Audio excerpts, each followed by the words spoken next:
छत्तीसगढ़ के बीजापुर में पत्रकार मुकेश चंद्राकर की हत्या के बाद छत्तीसगढ़ में सियासी पारा गर्म है। कांग्रेस की वरिष्ठ नेता प्रियंका गांधी ने एक्स पोस्ट पे लिखा है, बस्तर छत्तीसगढ़ के पत्रकार मुकेश चंद्राकर जी की हत्या का समाचार स्तब्ध करने वाला है।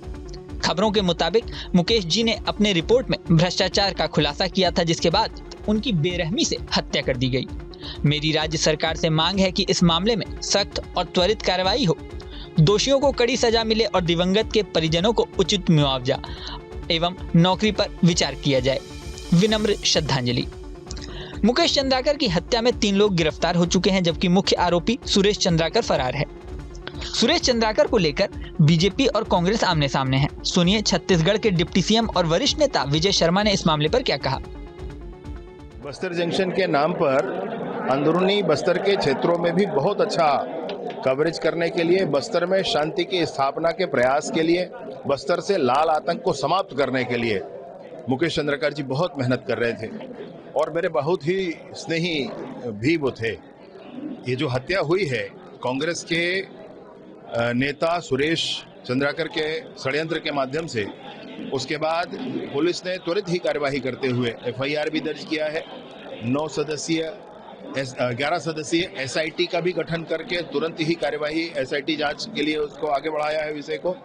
साथ ही साथ इनके जितने अवैध ठिकाने थे उन ठिकानों पर भी कार्यवाही कर रहे हैं। इनके जो बैंक खाते हैं अभी तक 3 होल्ड किए जा चुके हैं और भी हम होल्ड करने की दिशा में आगे बढ़ रहे हैं। साथ ही साथ 4 अलग अलग टीमें, एक व्यक्ति जो फरार है कांग्रेस नेता सुरेश चंद्राकर, उसको पकड़ने के लिए 4 टीमें अलग बनाकर निकाली गई हैं। इन सारी बातों के साथ मैं आपको ये कहना चाहता हूं कि हम पूरी कोशिश करके 4 हफ्ते में ही जांच पूरी करके चालान पुटअप करेंगे। तगड़ी कार्यवाही कोर्ट उस पर कर ले, इस तरह से जांच होगी, पूर्ण पुख्ता जांच कराएंगे और उसके बाद स्पीड ट्रायल करा करके सजा दिलाने के लिए पुलिस महकमा पूरा काम करेगा।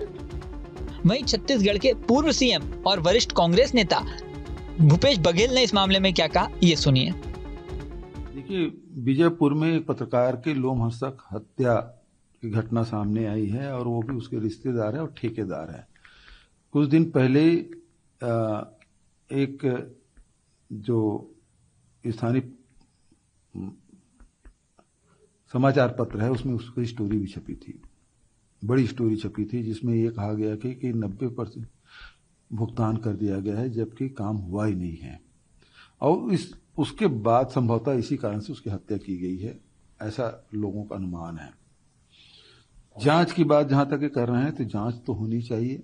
ये सरकार निकम्मी सरकार है, आज कोई सुरक्षित नहीं है, न आदिवासी सुरक्षित है, न पत्रकार सुरक्षित है, न महिला सुरक्षित है, न आम जनता सुरक्षित है, न बेटियां सुरक्षित है, न यात्री सुरक्षित है।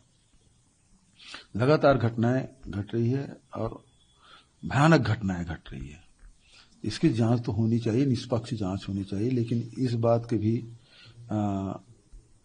होना चाहिए कि ये भारतीय जनता पार्टी की ये आदत सी बन गई है कि कोई भी घटना घटती है तो उसमें कांग्रेस का एंगल ले आओ, किसी भी पकड़ लो।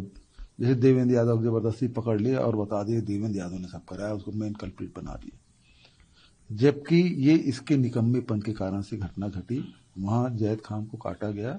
समाज के लोगों ने मांग की थी किसी सीबीआई जांच होनी चाहिए, जांच तो मांग पूरी किए नहीं लेकिन अपने कलेक्टेड बचा नहीं पाए, एसपी कार्यालय बचा नहीं पाए और जो अपराधी हैं वो सही अपराधी पकड़े नहीं गए हैं, लेकिन उनको राजनीति करना है और इस कारण से राजनीतिक एंगल देने के लिए बलौदाबाजार घटना को ये कांग्रेस की तरफ डालने की कोशिश कर रहा है।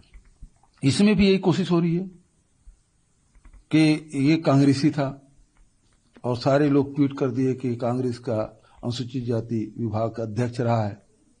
अभी कांग्रेस पार्टी की ओर से मीडिया में जारी किया गया है कि 10 दिन पहले ही भारतीय जनता पार्टी में शामिल हुआ है और ये डिमांड भी की गई है कि मुख्यमंत्री निवास हो गए हैं तो 15 दिन के जो सीसी कैमरा है उसे सार्वजनिक किया जाए और जब आप एसआईटी गठन कर दिए हैं तो ये भी जांच में आना चाहिए। जांच के बिंदु ये भी होना चाहिए कि मुख्यमंत्री निवास गए कि नहीं गए, भुगतान हुआ कि नहीं हुआ, और तीसरी बात यह है कि वो भारतीय जनता पार्टी के सदस्य हैं कि नहीं, उसको शामिल किया गया है कि नहीं किया गया। यहाँ आपको बता दें कि मुकेश चंद्राकर छत्तीसगढ़ के ऐसे पत्रकार थे जिनकी पहुंच नक्सलियों तक थी। साल 2021 में एक सीआरपीएफ जवान को नक्सलियों से बचाकर मुकेश चंद्राकर अकेले जिंदा वापस ले आए थे। 10 साल में उन्होंने छत्तीसगढ़ में भ्रष्टाचार के कई मामलों का खुलासा किया था। हाल ही में एक रोड कंस्ट्रक्शन में गड़बड़ी का खुलासा किया। मुकेश चंद्राकर की खबर मीडिया में पब्लिश हुई तो रोड कंस्ट्रक्शन की जांच शुरू हो गई। इस कंस्ट्रक्शन का ठेका सुरेश चंद्राकर नाम के ठेकेदार के पास था। 1 जनवरी को मुकेश चंद्राकर लापता हो गए और आखिरी लोकेशन इसी सुरेश चंद्राकर के फार्म हाउस में मिली। यही नहीं, 3 जनवरी को इसी सुरेश चंद्राकर के फार्म हाउस के सेप्टिक टैंक में मुकेश चंद्राकर का शव मिला। अब इस मामले में सुरेश चंद्राकर के चचेरे भाई रितेश चंद्राकर और 2 अन्य लोगों को पुलिस ने गिरफ्तार कर लिया है। आरोपी सुरेश चंद्राकर फरार है। प्रशासन ने सुरेश चंद्राकर के अवैध कंस्ट्रक्शन पर बुलडोजर की कार्रवाई भी की है। सुरेश चंद्राकर किस पॉलिटिकल पार्टी से जुड़ा था, इसे लेकर बीजेपी और कांग्रेस एक दूसरे पर अटैक कर रही हैं। अब सुरेश चंद्राकर कब तक पकड़ा जाता है और इस मामले में अन्य क्या खुलासे होते हैं, इस पर लोगों की नजरें बनी हुई हैं।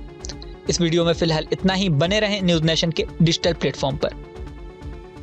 न्यूज नेशन अब व्हाट्सएप पर खबरों की ताजा अपडेट के लिए न्यूज नेशन के इस QR कोड को स्कैन करें